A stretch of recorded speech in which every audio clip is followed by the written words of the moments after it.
Hi everyone, so today we're going to tackle the rear end. So I'm going to be looking at the handbrake and the rear brakes, because obviously the car does roll even with the handbrake fully up. The car actually rolls back and forth even when it is there. You've got to pull the handbrake cable all the way up, the handbrake lever all the way up in order to even stop the car. It's got to be on the highest click. So I'm going to see if I can adjust them. Hopefully I'm hoping that the brake shoes are fine and it doesn't need to be replaced. But we'll have a look today, just see what condition they're in, try to adjust it, see if it's going to stop. If it does stop, then it should be okay. But one thing I wanted to show you guys is to obviously jack up the rear of the MG. You want to put the jack underneath the bell housing, lift it up enough to get jack stands under, and place jack stands on either side.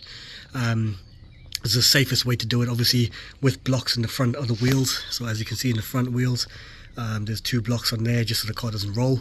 But obviously take great care when jacking it up, be very slow and gentle, and then obviously rest it down on the jack once you've got the wheels off, and then should be stable enough and safe enough for you to get underneath and work on it. So as you can see, this is the handbrake fully on, and I can turn that quite easily without needing to put any force onto that. So it should definitely not be like that. It should be super stiff. You shouldn't be able to turn that by hand. It should be more like this backwards, but obviously still able to turn it. So what I'm going to do is I'm going to try and adjust the shoe. There should be an adjuster nut at the back of this. I'll try and get the phone in there just to give you guys a good view of the bolt that you need to adjust it with. But I'm going to take the cover off, assess the insides, assess the shoes, and just see the condition that they're in, and then yeah, we'll make an assessment on that.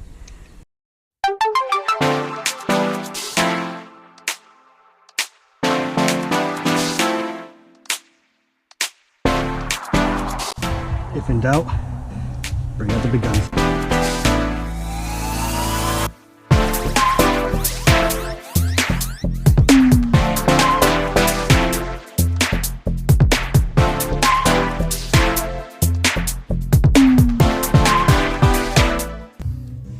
Okay, so all in all, it looks pretty good. Doesn't look too bad in there. Yeah, it doesn't look too bad, so I think it just needs adjusting. So what you actually do is, at the back here there's a sort of a nut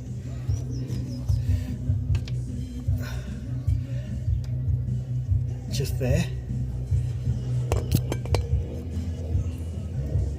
and what that does is that allows you to adjust this, which what it does is when you loosen it, it should push these out a little bit, and that should create resistance. So what you want to do is you want to put this plate back onto there, and once it's back on, then you want to adjust the nut until you feel sort of resistance on it, just so it sort of doesn't move. At the moment the handbrake is off, so you have to make sure the handbrake is off before you do this. But I mean, it does look a little bit rusty and cruddy, so I'm going to shoot some brake cleaner in there, a little bit of WD, just to kind of give it a little clean up in the inside. But the springs and everything look okay.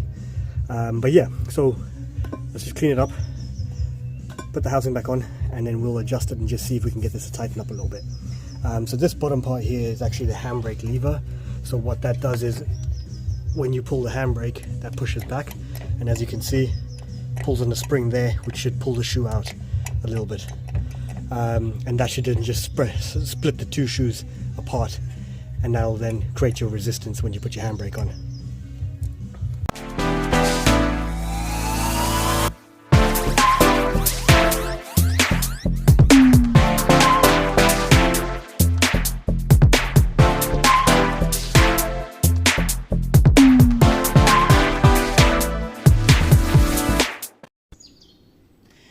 Okay, so on the back of this, they're adjusting through a 7mm seems to fit that over to turn it. So obviously it isn't a perfect fit, so be gentle and don't overdo it, because you might then just chew the adjusting screw on the back of it. So I'm going to put the hub cover back on, and then we'll adjust it till it's a little bit tighter.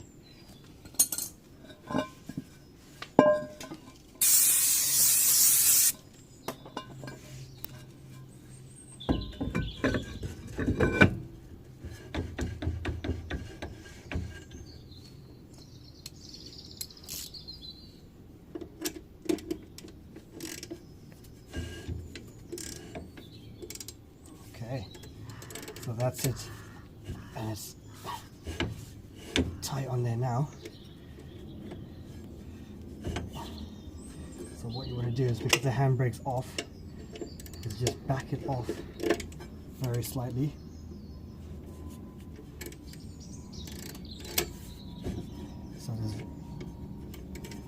So it's moving and it's just not catching.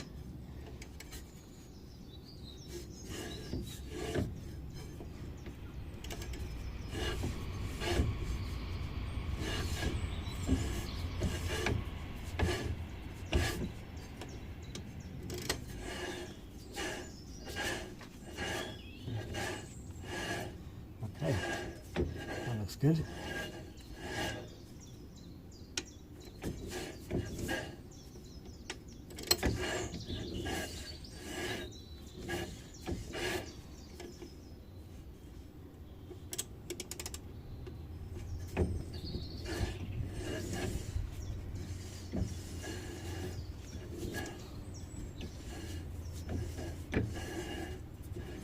Okay, that seems to be good. I think I'm happy with the way that is rolling, but only a slight catch on there.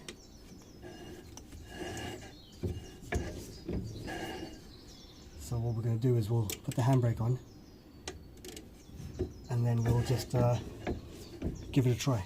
So what I'm going to do is put the screw back in, the retaining screw back into this, and then we can test it out.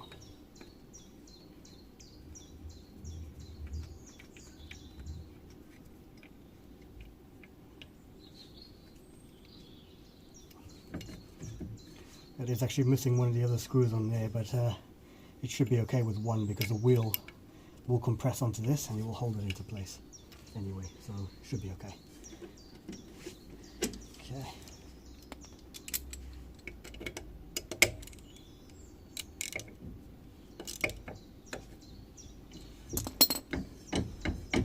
Okay, let's put the handbrake back on. Let's have a look.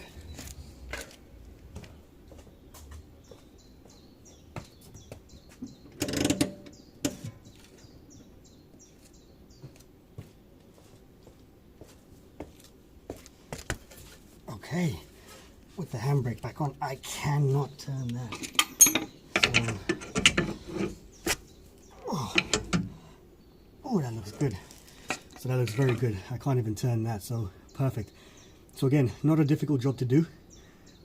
You just have to do, like I said, just check it, clean it up, adjust it, and then just make sure that it's good. Obviously, don't make sure it's done not too tight when you tighten it up on here and it doesn't spin, because what it'll do is it'll create resistance when you're driving, which creates heat, which you don't want. So you want it to be fairly free when it's spinning and the wheels are going. Otherwise, it'll affect things like MPG, premature wear, cause damage as well. So yeah, just be very careful when you're doing that. Make sure it's free, make sure the handbrake's off before you tighten it up. But as you can see, not a difficult job. Hope that helps you guys. Cheers.